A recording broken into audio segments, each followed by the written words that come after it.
자, 자, 링컨의 삶에서 독서가 어떤 일을 했느냐?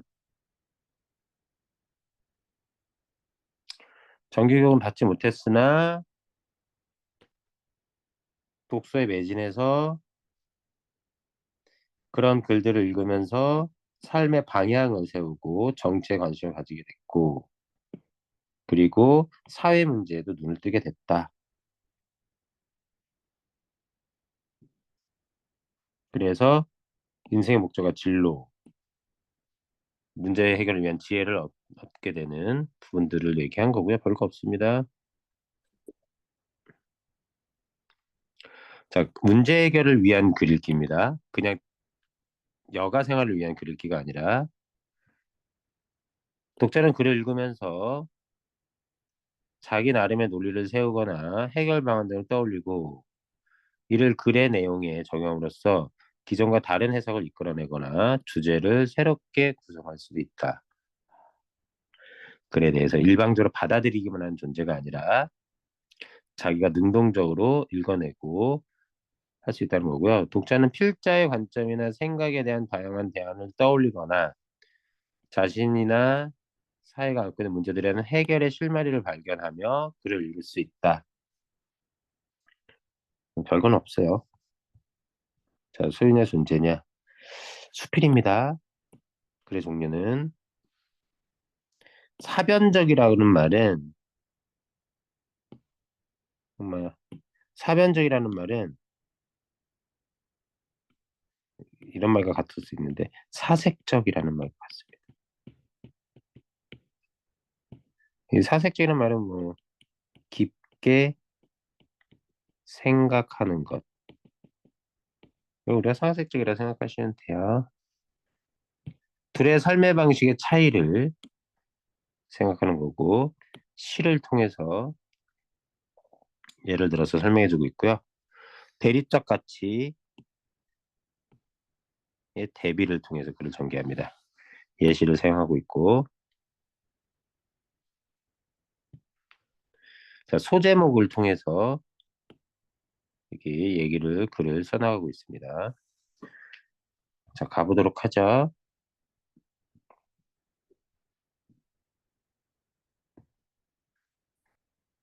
자, 소유와 존재 간의 선택은 상식에 물을 만한 것은 아니다. 상식에 묻는 게 아니라 소유한다는 것은 누가 보더라도 우리 생활의 당연한 기능처럼 보이기 때문이다. 당연한 것인데, 당연한 것인데 소유와 존재 간에 뭘 선택할 것이냐를 묻는 건 제대로 된 질문이라고 보기 어렵다는 거지. 너무나 당연하기 때문에. 어, 사람이 숨을 쉬어야 사는 게 당연해서 숨 쉬는 것과 그렇지 않은 것을 선택하는 것에 대해서 묻는 게 상식적인 어떤 질문이라고 될 수 없듯이 그렇다고 보면 됩니다. 살기 위해서는 물건을 가져야 하고 더욱이 우리는 물건을 소유해야만 그것을 즐길 수 있다. 소유, 그것도 더 많은 소유를 최고의 목적으로 삼고 어떤 인물을 100만 달러의 가치가 있다라고 표현하는 것이 자연스러운 문화 속에서 어떻게 소유와 존재 간의 선택 따위가 가능하단 말인가? 그래서 이건 상식에 물을 만한 것이 아니라는 거야. 당연히 소유란 거야. 답은. 자, 이런 문화, 어떤 사람을 어떤 특정 금액의 가치가 있다라고 표현한 것이 자연스러운 문화. 화폐 단위로 그 사람의 가치를 나타내는 문화 속에서 선택이 아니라 오히려 소유만을 얘기할 수밖에 없는 거 아니냐. 오히려 존재의 본질이 소유이기 때문에 만일 인간이 아무것도 소유하지 않으면 그는 아무것도 아니라고 생각될 것이다. 그래서 현대 사회에서 요즘 우리 사회에서 소유란 존재의 본질이라고 볼 수 있을 정도로 중요하다. 어떤 사람이 얼마짜리라고 얘기하는 것, 그 값을 매기는 걸, 사람에 대해서 활용 가치나 유용성에다 그 값을 매기는 걸 자연스럽게 여기는 문화. 어떤 문화겠어요? 물질 만능주의, 배금주의 사상. 배금주의라는 거 할 때 배금은 배는 숭배한다 할 때 배라고 생각하시면 되고요. 금은 돈, 숭배의 배라고 생각하시면 됩니다. 현대사에서는 소유란 존재의 본질로서 여겨질 만큼 그 중요성이 크다. 그러나 위대한 인생의 스승들은 소유와 존재 간의 선택을 삶의 가장 중요한 문제로 삼았다. 상식적인 관점에서는 그 질문, 둘 사이의 선택, 이 둘 사이의 선택이 대비되죠.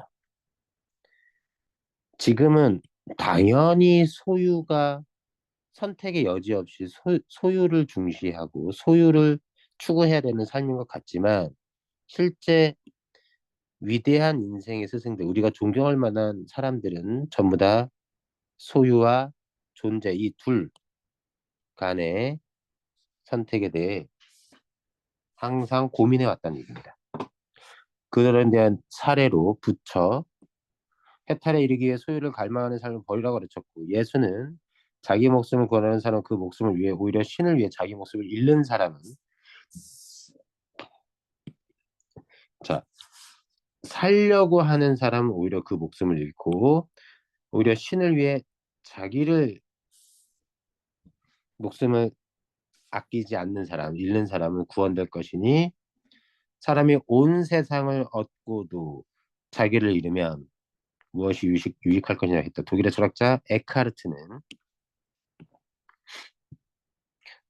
특이하죠. 부처나 예수는 전 세계 전 지구적인 존재인 것 같은데 독일의 철학자를 제시합니다. 아무것도 소유하지 않고 자신을 열어 비어있게 하는 것, 자신의 자아가 끼어들지 않도록 하는 것이 정신적인 부와 힘을 성취하기 위한 정신적인 힘, 조건이라고 했다. 음. 자, 이 세 사람들은 다 뭐야? 소유를, 자, 소유를 갈망하는 삶을 버리라고 했고, 음, 신을 위해 자기를 잃는 것이 중요하다고 얘기했고, 그것이 구원을 얻을 것이니, 온 세상을 얻는 게 중요한 게 소유하는 게 아니라고 얘기했습니다. 아무것도 소유하지 않는 거라고 얘기했으니까. 이 세 명의 사례를 들어서 그들은 그 둘 사이의 선택 중에 소유를 배제하고 다른 것을 선택했다. 열애 또한 나는 소유와 존재를 깊이 연구하였고 실제 삶의 경험 속에서 그 구분의 토대, 기반을 찾으려고 했다. 그 결과 소유와 존재는 삶의 두 가지 기본 양식이며 그것은 개인적 그것이 개인적 성격은 물론 사회적 성격의 유형, 종류의 차이를 결정한다. 그래서 소유로서의 삶과 존재로서의 삶, 어떤 삶을 선택하느냐에 따라 개인의 캐릭터와 사회적 캐릭터도 바뀔 수 있다는 거죠. 가볼게요. 다음 두 편의 시에는 소유 양식과 존재 양식의 차이가 드러난다. 하나는 일본 시인 바쇼, 하나는 영국 시인 테니슨. 자, 산책 중 꽃을 본 자신의 반응을 표현했다. 보자. 여기서의 화자는 테니슨입니다. 화자는 난데 한 송이 꽃이여. 너를 의인화가 표현법 이런 거 나오진 않겠지? 틈사에서 뽑아 뿌리째 내 손에 들고 있네. 들고 있습니다. 현재. 너를 틈새에서 뽑아 뿌리채 내 손에 들고 있는 것. 이게 바로 지금 소유한 것이죠. 작은 꽃이여, 만일 너에 관한 뿌리와 너에 관한 것, 뿌리와 네 모든 것을 알 수 있다면 그때 나는 신도 인간도 훤히 알 수 있으리라. 그래서 꽃을 뽑아서 뭘 가지고 싶어? 지식을 얻고 싶은 거지.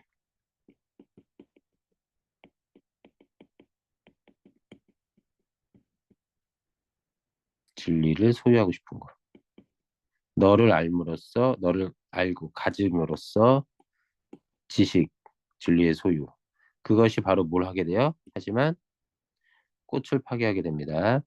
그리고 바쇼의 시, 가만히 살펴보니 냉이꽃이 피어있네. 울타리 밑에. 그냥 살펴보고만 있습니다. 이거는 소유하지 않는 거예요. 이 두 시의 차이는 크다. 테니슨의 반응은 꽃을 소유하려는 것. 꽃을 봤을 때 여기 반응, 자신의 반응.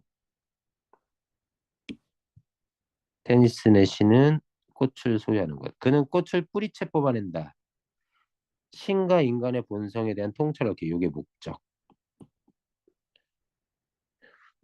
꽃을 소유함으로써 이걸 얻고 싶은 거지. 꽃의 본질을 놓고 직접 명상하기전 꽃은 그 관심을 별로 죽어버린다.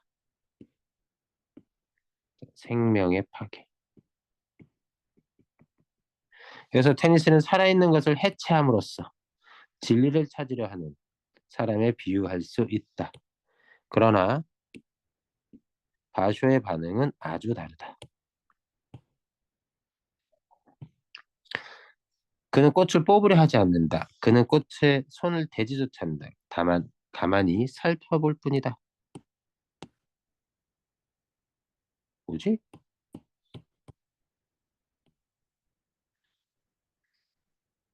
존재 그대로 가지려 하지 않는 것, 소유하지 않는 것. 테니스는 자연과 인간과 자연을 이해하기 위해 이 목적, 꽃을 소유라 했던 것이다. 꽃, 자 이게 지식을 소유하고자 하는 목표였던 거지. 하기 위해 꽃을 소유하는 거고, 꽃을 소유함으로써 근데 문제는 꽃이 파괴되고 만다. 생명이 파괴돼요. 하지만 바쇼가 말하는 것은 그냥 보는 것, 보는 것. 자, 소유함과 보는 것. 이것을 따옴표로 쳐서 구분하고 있습니다. 보는 것은 소유하지 않는 것.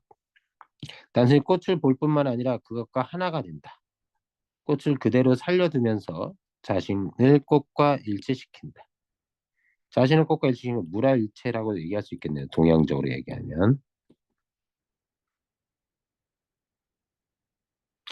꽃을 있는 그대로 살려둔다.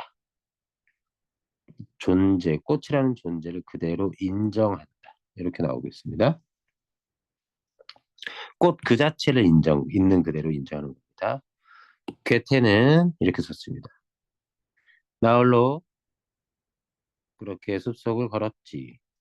아무것도 찾지 않으리라. 그런 생각에 잠긴 채 나름대로의 다짐을 그냥 아무 생각 없이 어떤 목표 의식 없이 뭔가를 하겠다라는 생각 없이 그대로 걸었는데 그늘 속에서 나는 한떨기 꽃송이를 보았습니다. 별처럼 반짝이며 작은 눈동자처럼 아름다웠지. 그 꽃을 꺾으려 했지. 그러자 꽃은 속삭여서 난 꺾여 시들어버릴 테죠. 죽을 거란 말이야. 죽게 될 거라는 거야.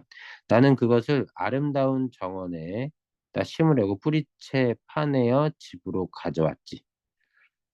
단순한 소유로서는 죽고 말 텐데 그냥 꽃을 꺾는 것에 그치면 꽃은 시듭니다. 그냥 꺾어서 이제 뭐 해요? 꺾은 데다 끝나지 않고 얘는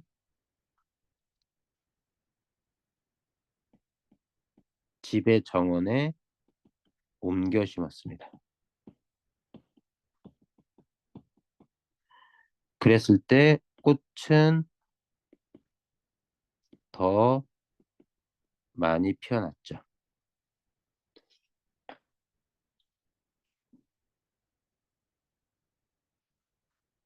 그래서 이 작품은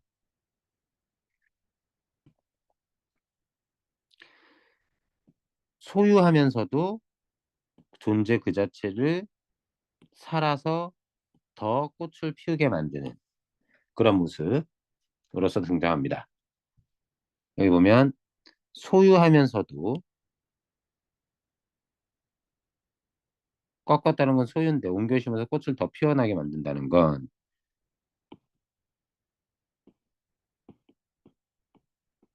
잠깐만. 결과적으로 소유와 존재를 그대로 인정하는 모습이라고 두 가지 짬뽕된 모습이라고 볼 수 있겠다.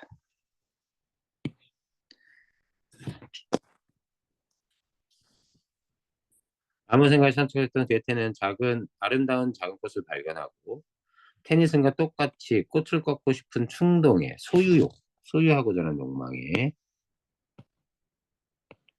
잠시 이끌린다. 그러나 괴테는 꽃을 죽이는 것임을 깨닫고 소유의 결과 꽃은 당대 살아있는 생명이기에 꽃이 그에게 말을 하며 경고한다. 그래서 그는 앞에 두 시인과 다른 방법으로 문제를 해결한다. 그는 꽃을 뿌리채 뽑아서 다시 정원에 심으로써 생명이 파괴되지 않도록 괴테는 말하자면 테니슨과 바쇼의 사이에 결정적 순간 괴테에게 생명의 힘은 단순한 지적 호기심의 힘보다 강했던 것이다. 이 아름다운 시에서 자연 탐구에 대한 괴테의 철학이 잘 드러난다. 그래서 괴테는 지적 호기심이 없는 게 아니라 있었지만 생명을 더 소중히 여기는 태도를 가지고 있었던 사람이었고요. 그렇기 때문에 단순히 뽑는 게 아니라 가지는 게 아니라 뽑아서 다시 심는 행동으로서 나타나는 거지. 자, 꽃에 대한 테니슨의 생각은 소유 양식에 자, 꺾어서 가지게 되는 소유 양식. 뿌리채 뽑아둔 꽃을 물질의 소유가 아니라 지식의 소유를 암시한다. 물질의 소유 아닙니다. 걔가 뽑으려는 이유는 신에 대해서까지 알고 싶었기 때문이었어요. 반면에 꽃에 대한 바시와 괴테의 생각은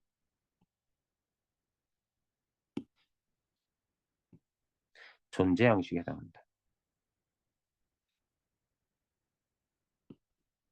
존재 양식이란 어떤 것을 소유하지 않고 또 소유하려고 갈망하지도 않으면서 살아있는 것을 즐거워하고 자신의 재능을 생산적으로 사용하며 세계와 하나가 되는 삶의 양식. 되게 어렵습니다, 말이.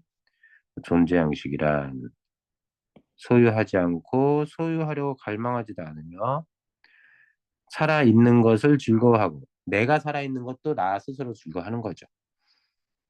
다른 존재도 마찬가지. 자신의 재능을 생산적으로 사용해 세계와 내가 하나가 되는 것, 안정감과 불안감에서 차이가 있다. 우리는 자신이 소유하고 있는 것을 알고 있기에 거기에 매달림으로써 안정감을 찾는다. 미지의 것, 불확실한 것을 향해 발걸음 내는 것은 두렵다. 그래서 우리는 그것을 회피하려고 한다. 우리는 유아일 때 자기 육체와 어머니의 품만을 가지고 있을 뿐, 점차 우리는 세계를 향해 우리 자신을 서게 하고 세계 속에서 자기 자리를 만드는 과정을 시작한다. 어머니, 아버지, 형제, 자매, 장난감을 갖게 되고 계속 소유. 자, 여기에서 거기는요, 소유죠. 소유하는 것에 매달림으로써 안정감을 얻으려고 하지.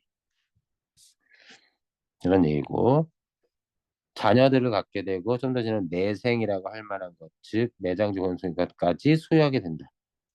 우리는 태어나서 자라 어른이 되고 계속 지나면서 다 소유하게 된다는 겁니다. 소유, 갖게 되고 갖게 되고 갖게 돼. 그러나 이렇게 소유의 안정감을 느끼면서도 안정감 아예 못 느끼는 게 아니에요. 한편으로는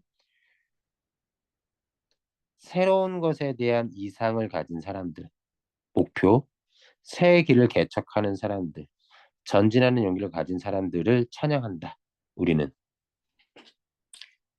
이런 삶의 방식을 영웅들을 통해 이런 사람들이 누구다? 새로운 것에 그리고 전진하고 개척하고 새로운 것에 도전하는 그런 사람들을 우리는 영웅이라고 하는 거죠.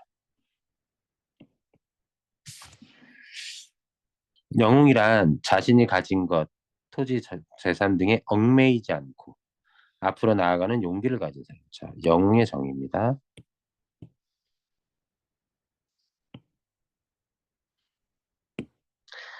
두려움이 없는 건 아니지만 그도 두려움에 굴복하지 않고, 자, 두려운 건 다 공통적입니다. 모험을 감행한다. 앞으로 나가는 거, 모험을 감행한다. 지위와 가족 등 모든 소유와 확실성을 내던지고, 집착이 없는 삶을 나아간 부처, 아무것도 소유하지 않았게 세상에 눈으로 보면 볼품 없는 존재이지만 인류에 대한 완전한 사랑을 실천한 예수가 그러했다. 모험과 위험을 겁내지 않고 앞으로 나아간 헤라클레스와 오디세우스 같은 이야기 속의 영웅도 이 같은 기준에 부합한다. 가진 것을 버리고 불확실성을 무릅쓰며 앞으로 나아갔다. 음, 우리가 가진 것, 소유함으로써, 가짐으로써 우리는 확실성과 안정감을 얻습니다. 여기에 안주하죠, 보통은. 머뭅니다, 편안히. 하지만 이것으로부터 미지의 것, 불확실한 것,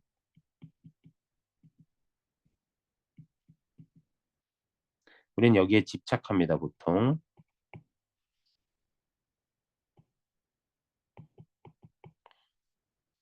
자, 이러한 것으로부터 이것으로 떠나는, 이것은 우리에게 두려움을 주고요. 불안함을 주죠. 하지만 여기로 나아가는 자들, 바로 그게 누구야? 영웅이라고 할 수 있는 거죠. 그런 영웅들은 소유로부터 벗어나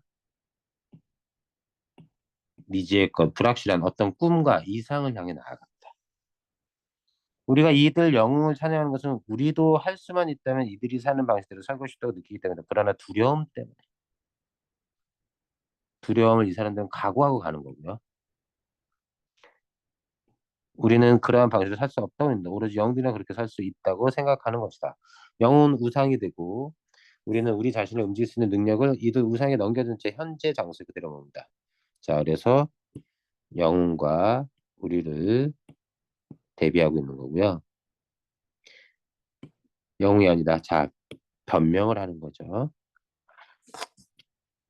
이 논리는 어떻게 보면 영웅이 되는 것이 바람직하기는 하지만 한편으로는 어리석고 자기 이익에 반한다는 뜻을 내포하고 있는 것처럼 보인다.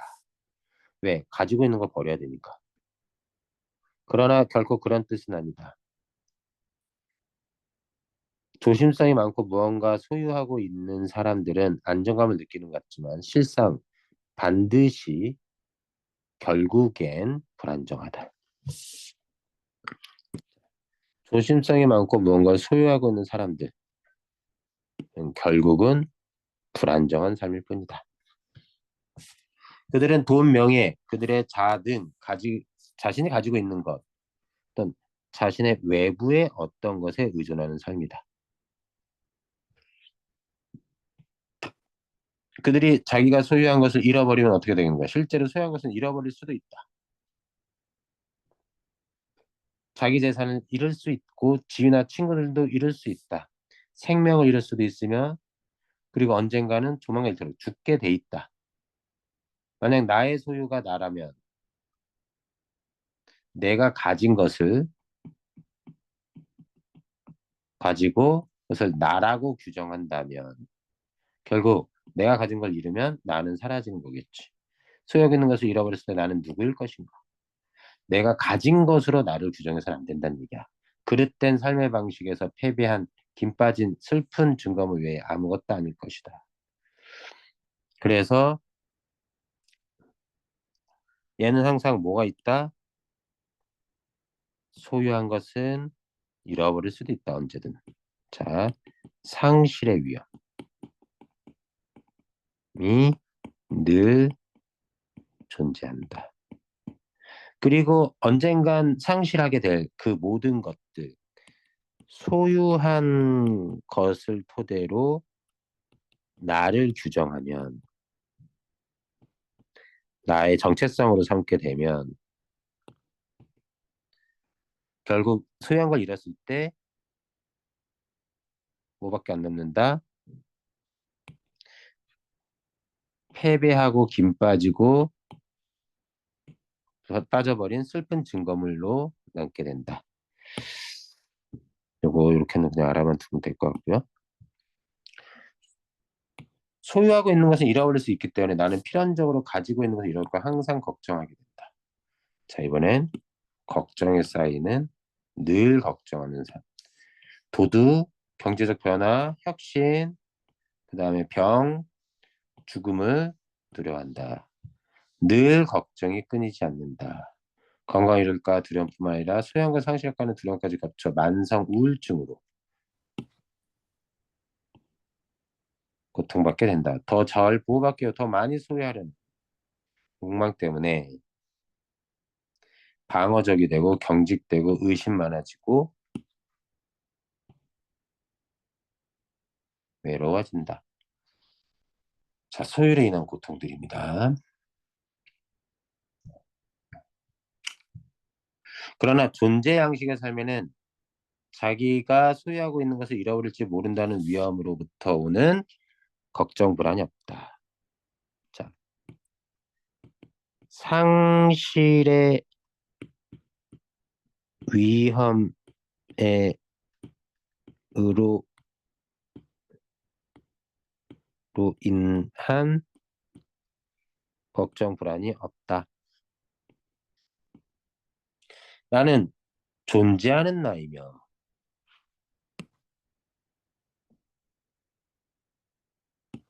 내가 소유하고 있는 것이 나는 아니다. 그 어떤 것도 나의 안정감과 주체성을 빼앗거나 위협할 수 없다.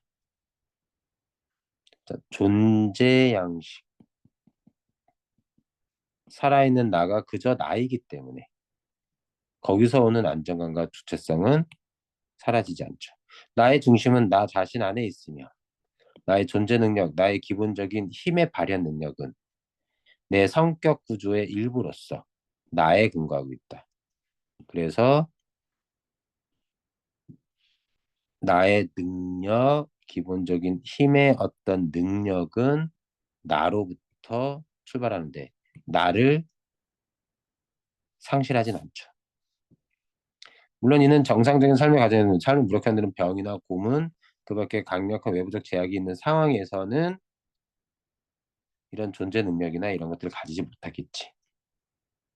자, 정상적인 삶의 과정이라면 우리가 조건이 우리가 발휘하는 어떤 능력이나 나라는 사람에 대한 어떤 존재감을 드러내는 건 나에 근거한다. 소유는 사용함으로써 감소되는 반면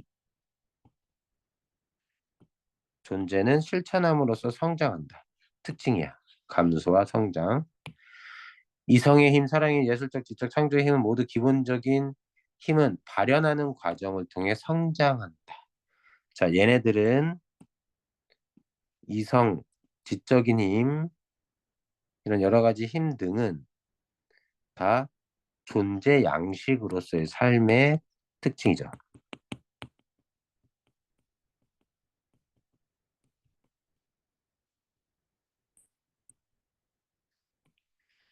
쓰이는 것은 잃어버리는 것이 아니고 반대로 보관하는 것이 잃어버리는 것이다. 이 기준에서는 늘 항상 써야 돼. 이런 힘은 사용하는 거야. 쓴다고 달아서 사라지지 않아. 감소하지 않아. 존재 양식의 삶을 살 때도 위험은 있지만 유일한 위험은 내 자신 속에 있다. 삶에 대한 믿음의 결핍, 창조적 능력에 대한 믿음의 부족, 퇴보적인 경향, 내적인 나태 게으름, 내 삶을 단순히 떠맡기라는 생각, 의존하는 생각, 요게 바로 뭐가 된다?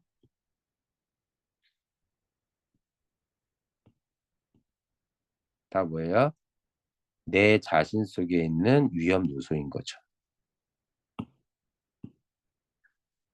자, 보세요. 외적으로 내가 가지고 있는 것을 잃어버림으로써 발생하는 게 아닙니다. 다 믿음이죠? 믿음이 있어야 되는데 믿음이 없어, 내 안에. 내 속에 나는 창조적 능력이 충분하다는 믿음이 없어. 자꾸 물러나려고 하는 경향. 물러서려는. 그리고 게으르게 지내는 모습. 그리고 누가 알아서 해주겠지 하고 기대는 모습. 이런 것들이 위험인 건 맞는데, 근데 이 위험이 아예 없는 게 아니라 위험이 있긴 하지만 그것은 늘 있는 것은 아니다. 소유의 삶, 소유 양식의 삶에서는 상실의 위험이 늘 있다.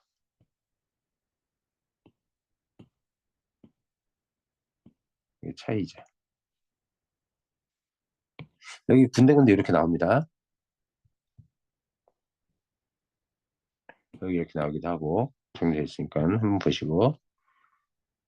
자, 소유 양식의 삶, 상실할 위험이 늘 있고 그 위험 때문에 불안감, 두려움, 걱정을 하게 되고 가진 것에 대해 의존하고 그 가진 것은 사용해서 점점 감소하지만 존재 양식에서의 유일한 위험은 내 자신 안에 있는 것이고요. 잃어버릴 거라는 위험에 대한 불안감은 존재하지 않습니다. 나라는 것의 중심이 나 안에 있고 실천하면서 오히려 성장하는 거죠. 이런 힘들이.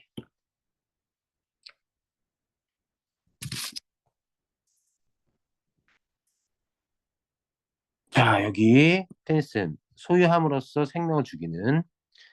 자, 소유하지 않고 그저 있는 그대로 존재로서 인정하는 모습. 괴테에서는 소유했지만 그 존재를 훼손하지 않고 살리는 모습을 통해 둘 다 존재 양식이라고 보는 겁니다. 항상 잃어버릴까 걱정한다. 걱정과 불안이 없다. 아까 저 내용 정리된 거예요. 더 많이 소유하려고, 더 잘 보호받기 위해서 방어적이 되고 경직되며 의심이 많아진다. 존재 양식은 잃어버릴 걱정과 불안이 없고 존재하는 나고 안정감과 주체성을 잃지 않습니다. 실천함으로써 성장하고 위험이 없는 게 아니라 있지만 내 자신 안에 있지만 늘 있는 것도 아닙니다. 나머지는 그 정도 봐주시면 될 것 같고요. 문제를 실제로 풀어보면 되죠. 문제는 내가 따로 파일로 보내줄게. 뭐 할까 이제? 뭐 해줄까? 얘기해봐.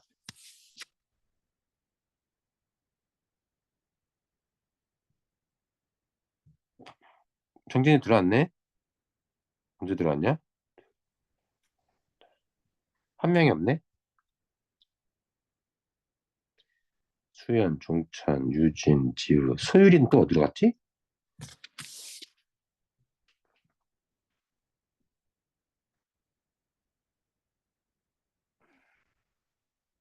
뭐 해줄까요?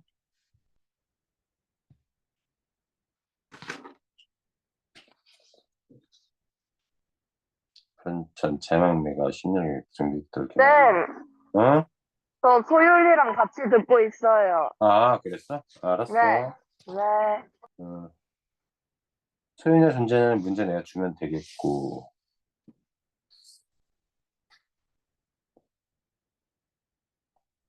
유자소전 문제풀이 한번 해줘?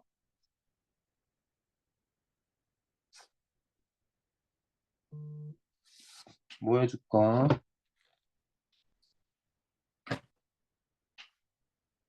얘들아, 쉬는 시간. 쉬는 시간? 알았어, 잠깐 쉬었다 해.